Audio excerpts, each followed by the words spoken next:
অনেক দিন ধরেই ভাবতাছি 300 ফিট দিয়ে খিচুড়ি আর হাঁসের মাংস খাবো। ফাইনালি আজকে খেয়েই নিলাম তৃপ্তি সহকারে।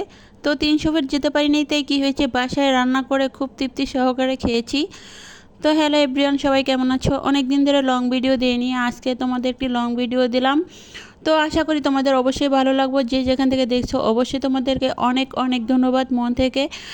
আর চলে গেলাম খিচুড়ি বসানোর জন্য। ফাইনালি আমি খিচুড়ি 2 পদের ডাল আর কিছু সবজি ইউজ করব।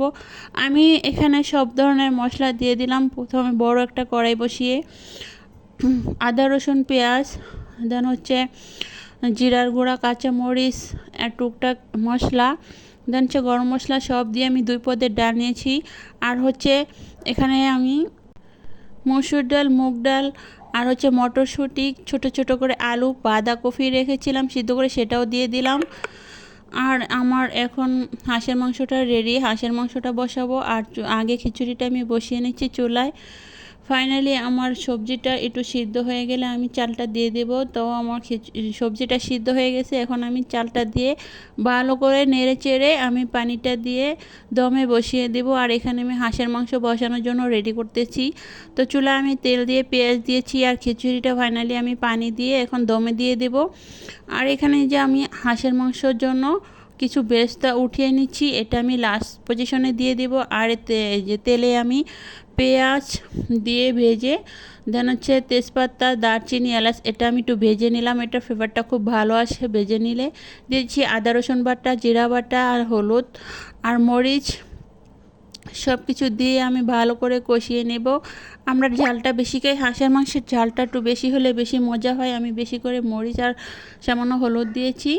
আর এখন আমি এক এক করে শুকনো মশলাগুলো দেবো। আর এই টুকটাক মশলাটা দিলে যে কোনো মাংস খিচুড়ির স্বাদটা খুব বেড়ে যায়। এটা আমি একটা শাহি ফেসবুক পেজ থেকে নিয়েছি, তোমরা চাইলে নিতে পারো। এখন আমি ফাইনালি হাঁসের মাংসটা দিয়ে দিচ্ছি। আর এটা হচ্ছে চীন হাঁসের মাংস। তোমরা চীন হাঁসের মাংস খেয়েছো কি না জানি না, কমেন্টস করে জানাবা। চীন হাঁসের মাংস কিন্তু খেতে অসাধারণ, আর এই হাঁসটা অনেক বড় হয়ে থাকে। তো ফাইনালি আমি হাঁসের মাংসটা কষিয়ে নিচ্ছি। এই যে আমার ফাইনালি কষানো শেষ। হাঁসের মাংস যত কষাবেন ততই বেশি মজা হবে খেতে। আর হাঁসের মাংস স্বাদই হচ্ছে কষানোতে। তো আমার মাংসটা 80% সিদ্ধ হওয়ার পরে আমি রসুন দিয়েছি 3টা।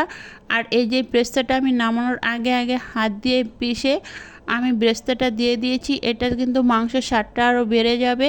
দেন আমার মাংসটা প্রায় হয়ে গেছে কষানো এবং রান্না করা। এই যে এখন এই পর্যায়ে আমি নামিয়ে নেব। খুব সুন্দর করে সিদ্ধ হয়েছে। আর এই যে ফাইনালি আমার বরকে আমি ফার্স্ট টাইম খেতে দিয়েছি। দেন মাংসটা খুব ভালো করে সিদ্ধ হয়েছে, যে হাত দিয়ে টিপ দিলেই গলে যাচ্ছে।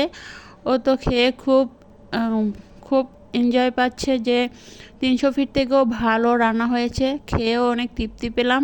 ফাইনালি আমার হাজব্যান্ড খেয়ে এবং আমার মেয়েও খেতেছে। বাবা মেয়ে ফাইনালি খেয়ে অনেক ভালো একটি রিভিউ দিয়েছে। এই যে আমার মেয়েও খাচ্ছে। তো আশা করি আপনাদের কাছে ভালো লাগছে। সবাই দোয়া করবেন। চলে আসবো নেক্সট কোনো ভিডিওতে। সেই পর্যন্ত ভালো থাকবেন। আল্লাহ।